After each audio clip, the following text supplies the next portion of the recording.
Hello and welcome. My name is Humaydan Al-Humaydan. I am an MA student in King Abdulaziz University.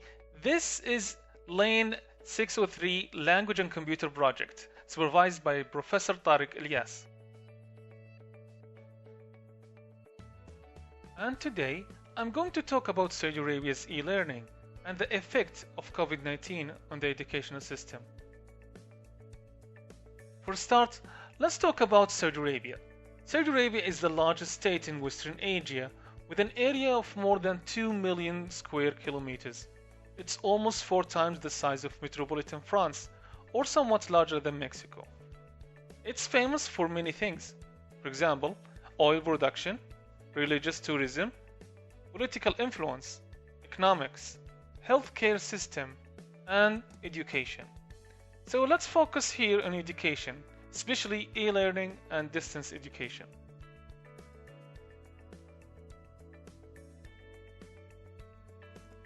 First, let's go through the history of e-learning in the kingdom. As we all know that e-learning or distance learning is not a new idea.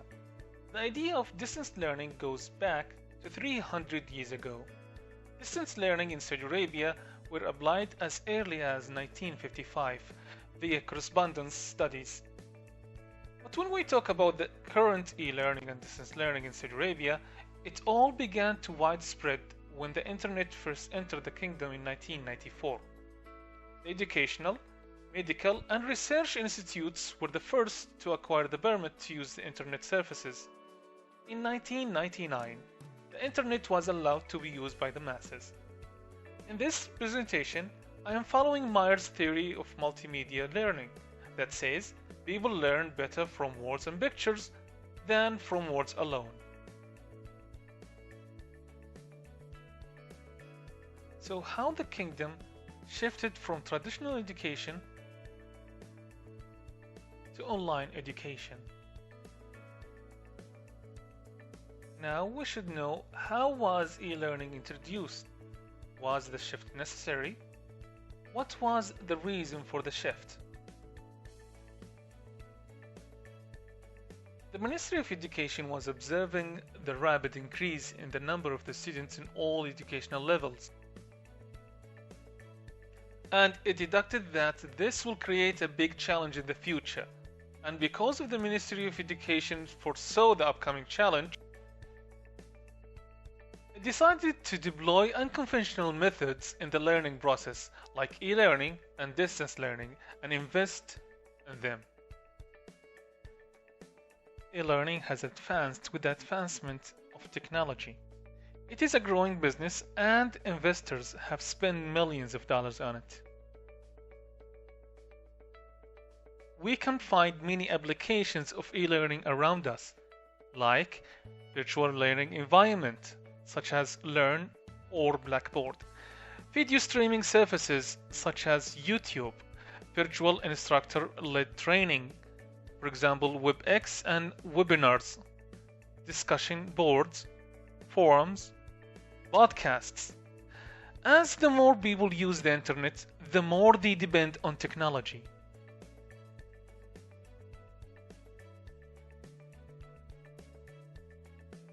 Then, let's talk about the coronavirus outbreak and its effects.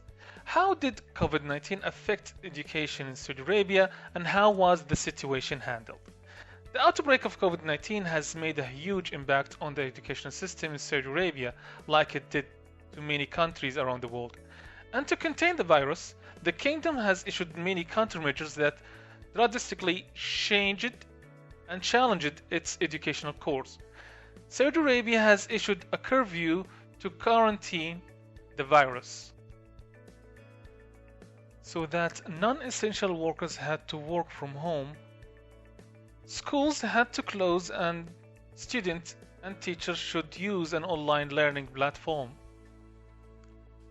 such as Blackboard and Google Classroom. So let's go through the timeline for some of the major events of e-learning in the Saudi's universities. In 2004, King Abdulaziz University began applying distance learning programs and set up separate departments for distance learning programs. In 2007, Al-Imam Muhammad ibn Saud Islamic University began applying distance learning programs. In 2008, the National Center for E-Learning and Distance Education was established. In 2010, the Ministry of Higher Education issued regulations and laws governing distance learning programs in the kingdom. In 2011, the rules governing the issuance of license for distance learning programs in higher education institutions were established. In 2011, at the same year, Saudi Electronic University was established.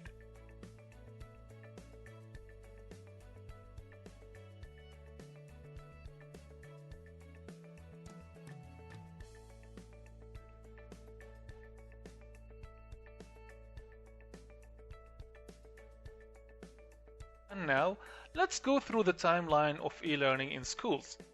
In 1986, the Ministry of Education introduced computer subject to the curriculum to be taught in high school. In 1997, the Ministry of Education had the idea of designing a special program that links all the administrative and technical areas of schools in the kingdom together. This was the beginning of digitizing the ministry. In 1999, due to the urgent need to fast access to information and to focus on the role of the teachers rather than the teachers themselves, the Ministry of Education had changed the name of the school libraries to Learning Resources Center.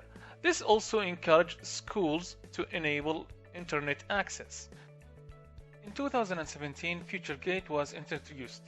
It is a program that aims to create a new educational environment that depends on technical education to deliver knowledge to students. Ain National Education Portal was introduced in 2019. It is a safe and free portal that supports digital empowerment in education and improving teaching and learning processes. It provides reliable e-learning services to all students, teachers, educational leaders, supervisors, and parents. And in 2020, Madrasati was introduced. This platform provides distinct and easy content electronically to students, and there are duties and tests for students on the platform to ensure that students understand the explanation of lessons, and there are many different channels for facilitate communication with parents.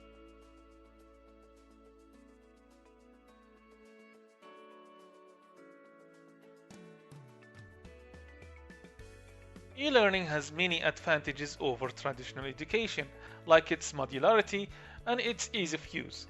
With today's technology, we can learn in any electronic device. E-learning has become easier to deploy, thanks to its modularity and its ease of use. Teachers and students can study, teach, share, upload, comment, and discuss using many electronic devices such as laptops, tablets, and smartphones. Most schools nowadays wanting to replace or already replaced their course books with electronic ones using tablets. But the majority of the students wanted to use their smartphones instead. E-learning is the future of learning, and it will keep aiming higher and higher with the advancement of technology and communication. I believe that e-learning has established a strong foundation through the crisis of COVID-19. Many people believe that education will never be the same after this outbreak, and I can see why. One of the advantages that comes with applying e-learning is it saves time. Considering you do not have to travel to work and can be in a different place or a remote area, people can be connected to the class and do another thing at the same time. It also can save money. With no more traveling to school to work there as a teacher or to study there as a student, after applying e-learning, many students and teachers found out that a large portion of their money was spent on their cars every month. And with everyone staying home, teaching or studying, no more money will be spent. At the end, we have known some information about Saudi Arabia, its e-learning, and the effects of COVID-19 on the educational system in KSA. Thank you for watching.